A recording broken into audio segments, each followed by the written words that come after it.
বাবার মৃতদেহ সামনে রেখে বললাম, বাবার ঋণদার যারা আছেন আপনাদের পাওনা টাকা আমাকে জানাবেন, বাবার ঋণ আমি পরিশোধ করব। ছোট বোন আমার হাত চেপে ধরে বলল, ভাইয়া তুই শোধ করবি কিভাবে? তুই নিজেই তো 5 বছর ধরে কোনো চাকরি পাচ্ছিস না, বেকারিত্বের শিকার হয়ে টাকা শোধ করবি কিভাবে? বোনকেও ভয় দিয়ে বললাম, শত কষ্ট হলেও শোধ করব বোন। সারা রাত আমার ঘুম হলো না। বোনের বিয়ের বয়স হয়ে গেছে, পরিবারের খরচ না হয় কোনো রকম করে চালাবো, কিন্তু বোনের বিয়ে কিভাবে দিব? পরের দিনে ঋণদাতারা বাড়িতে এসে হাজির। বাইরে বের হয়ে এত লোক দেখে ঘামে আমার কপাল ভেজে উঠল। আমি মৃদু স্বরে বললাম, আপনারা বাবার কাছে কে কত টাকা পান বলুন, আমি চেষ্টা করব শোধ করার। ওদের মধ্যে একজন লোক এগিয়ে এসে বলল, আমরা ব্যাংক থেকে এসেছি। উনি তার ছেলে মেয়ের নামে 7 লক্ষ টাকা সঞ্চয় করে রেখেছেন, আপনারা অতি তাড়াতাড়ি ব্যাংকে যোগাযোগ করুন। এই কথা বলে তিনি চলে গেলেন।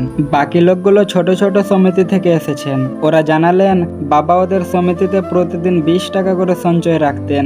রাতে সব মিলিয়ে হিসাব করে দেখলাম বাবা আমাদের জন্য মোট 11 লাখ টাকা সঞ্চয় করে রেখে গেছেন। মনে পড়ে গেল সেদিন রাতের কথা, যেদিন রাতে আমি বাবাকে বলেছিলাম, আপনি কেমন বাবা? আমার ভবিষ্যৎ নিয়ে আপনার কোনো চিন্তা আছে? দরকার নেই আমার এমন বাবার।